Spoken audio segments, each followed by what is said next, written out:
Hello everyone, welcome to Lovely's Kitchens. আজ আমি আপনাদের সাথে শেয়ার করব কাঁচা তেঁতুলের চাটনি। এর জন্য আমি তেঁতুল নিয়েছি হাফ কেজির মতো। আমি এই কাঁচা তেঁতুলগুলো সিদ্ধ করে নেব। এই তেঁতুলগুলো আমি ঢাকনা দিয়ে ঢেকে 5 মিনিটের মতো সিদ্ধ করে নেব। ফিরে এলাম 5 মিনিট পর। দেখুন আমার তেঁতুলগুলো কত সুন্দরভাবে সিদ্ধ হয়ে গেছে। এখন আমি চুলা থেকে নামিয়ে নেব। নামিয়ে তেঁতুলের খোসা ছাড়িয়ে এবং বিচিগুলো আমি চেলে নেব।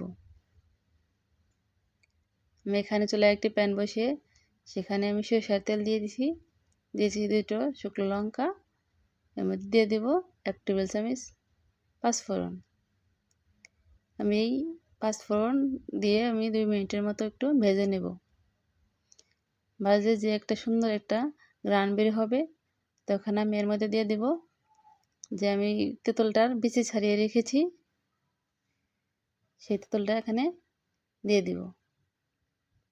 আমি চালনির সাহায্যে চেলে নিয়েছি, চেলে বিচিগুলো ফেলে দিয়েছি।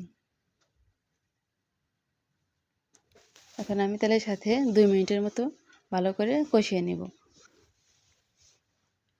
এর মধ্যে দিয়ে দেবো আমি হাফ চামচ হলুদ গুঁড়ো এবং হাফ চামচ মরিচের গুঁড়ো, সাথে দিয়ে দিব স্বাদ মতো একটু লবণ। এগুলো দিয়ে ভালো করে নেড়ে চেড়ে মিশিয়ে নেব।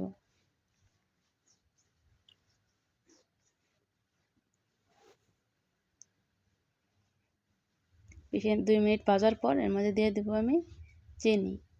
চিনিটা আপনাদের নিজেদের স্বাদ মতো নেবেন। তেঁতুল যদি বেশি থাকে তাহলে অবশ্যই চিনিটা একটু বাড়িয়ে দেওয়ার চেষ্টা করবেন।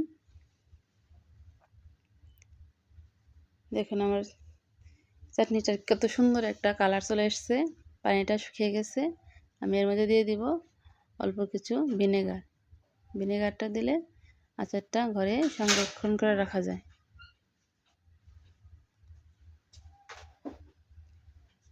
দেখতেই পাচ্ছেন আমার আচারটার কীরকম কালার চলে এসেছে। আমার চাটনিটা রেডি হয়ে গেছে। আমি এখন চুলা থেকে নামিয়ে নেব। যদি আমার ভিডিওটা ভালো লাগে তাহলে অবশ্যই একটা লাইক এবং আমার চ্যানেলটাকে সাবস্ক্রাইব করে পাশে থাকার অনুরোধ রইল। আজ এই পর্যন্তই, দেখা হবে অন্য কোনো এক ভিডিওতে। সে পর্যন্ত সবাই ভালো থাকবেন, সুস্থ থাকবেন, নিজের খেয়াল রাখবেন। আল্লাহ হাফেজ।